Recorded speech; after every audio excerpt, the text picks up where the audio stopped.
श्री सीतारामचंद्राभ्याम नमः। श्रीमद् वाल्मीकि रामायण प्रथम खंड।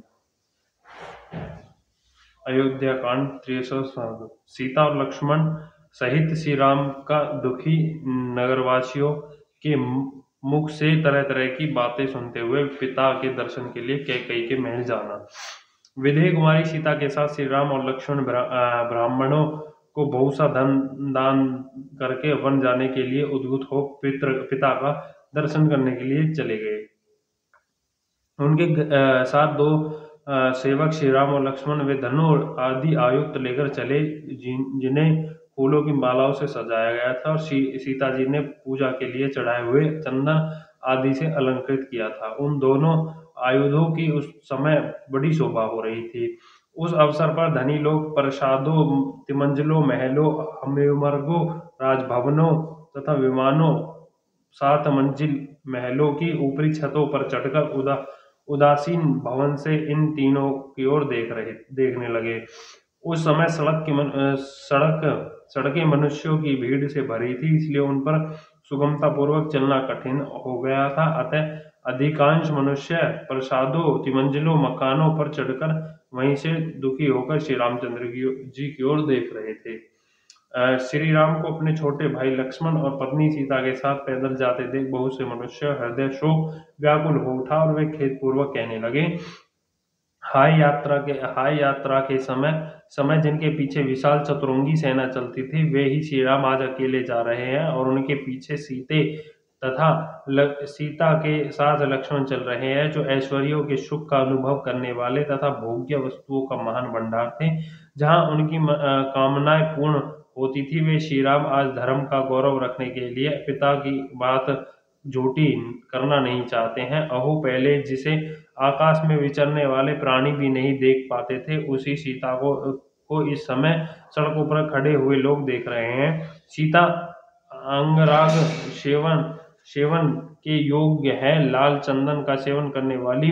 अब वर्षा, गर्मी और सर्दी शीघ्र ही उनके अंगों की कांति फीकी कर देगी। निश्चय ही आज राजा दशरथ की किसी पिशाच के आवेश में पड़कर अनुचित बात कर रहे हैं, क्योंकि अपने स्वाभाविक स्थिति में रहने वाला कोई भी राजा अपने प्यारे पुत्र को घर से निकाल नहीं सकता। पुत्र यदि गुणहीन हो तो भी अब उसे घर से निकाल देना का साहस कैसे हो सकता है?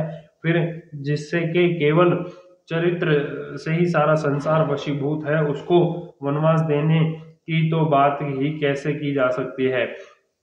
क्रूरता का अभाव, दया, विद्याशील, दम, इंद्रिय संयम और शम, मनोविग्रह, ये 6 गुण नरश्रेष्ठ श्री राम को सदा ही सुशोभित करते हैं। अतः इनके ऊपर आघात करने के लिए राज्याभिषेक में विघ्न डालने से प्रजा उसी तरह महान कलेश पहुंचा है, जैसे गर्मी में जलाशय पानी सूख जाने पर उसके भीतर रहने वाले जीव तड़पने लगते हैं।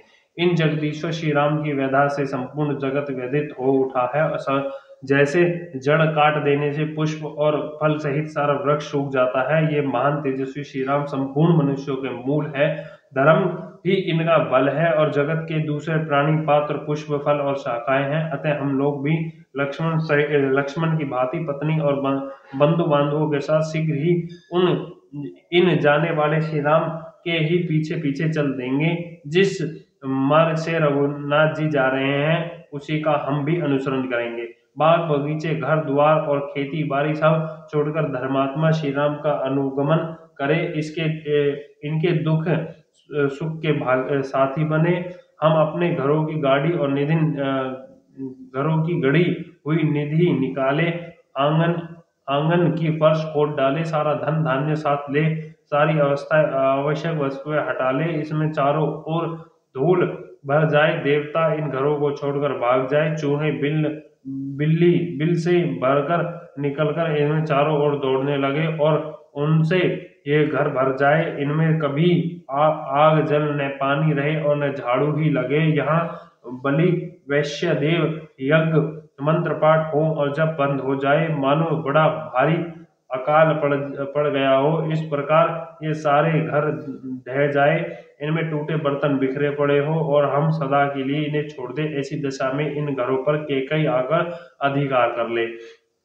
जहाँ पूछने के लिए ये श्री राम चंद्र जी जा रहे हैं वह वन ही नगर हो जाए और सारे हमारे छोड़ देने पर यह नगर भी वन के रूप में परिवर्तन हो जाए। हम वन में हम लोगों के भय से सांप अपने बिल को छोड़कर भाग जाए, पर्वत पर रहने वाले मृग और पक्षी उनके शिखरों को छोड़ दे तथा हाथी और सिंह भी उन वनों को त्याग कर दूर चले जाए, वे सर्प आदि उन स्थानों में चले जाए जिन्हें हम लोगों ने छोड़ रखा है और उन स्थानों को त्याग दे जिनका हम सेवन करते हैं। यह देश घास चरने वाले पशुओं, मांस भक्षी हिंसक जंतुओं और फल खाने वाले पक्षियों का निवास स्थान बन जाए। यहाँ सर्प पशु और पक्षी रहने लगे। इस दशा में पुत्र और बंधुओं सहित कैकई इसे अपने अधिकार में कर ले। हम लोग वन में श्री रघुनाथ जी के साथ बड़े आनंद से रहेंगे। इस प्रकार श्री रामचंद्र जी बहुत से मनुष्यों के मुख से निकले हुए तरह तरह की बातें सुनकर किंतु सुनकर ही अपने मन मन को मन को कोई विकार नहीं हुआ। मत वाले गजराज के समान पराक्रमी धर्मात्मा श्री राम पुण्य माता कैकेयी के कैलाश शिखर के दृढ़ शुभन भवन में गए। विनयशील वीर पुरुष युक्त उस राज्य भवन में प्रवेश करके उन्होंने देखा सुमंत्र पास ही होकर खड़े दुखी होकर खड़े हैं। पूर्वजों की निवास भूमि अवध के मनुष्य वहां शोक से आतुर होकर खड़े थे। उन्हें देखकर श्री राम स्वयं शोक से पीड़ित नहीं हुए, उनके शरीर में वैधा कोई चिन्ह प्रकट नहीं हुआ। वे पिता की आज्ञा का विधि पूर्वक पालन करने की इच्छा से उनका दर्शन करने के लिए हंसते हुए से आगे बढ़े। शोकाकुल रूप से पड़े हुए राजा के पास जाने वाले महात्मा महानता ईशु कुश नंदन श्री राम वहां पहुंचने से पहले सुमित्र को देखकर पिता के पास अपने आगमन की सूचना भेजने के लिए उस समय वहीं ठहर गए।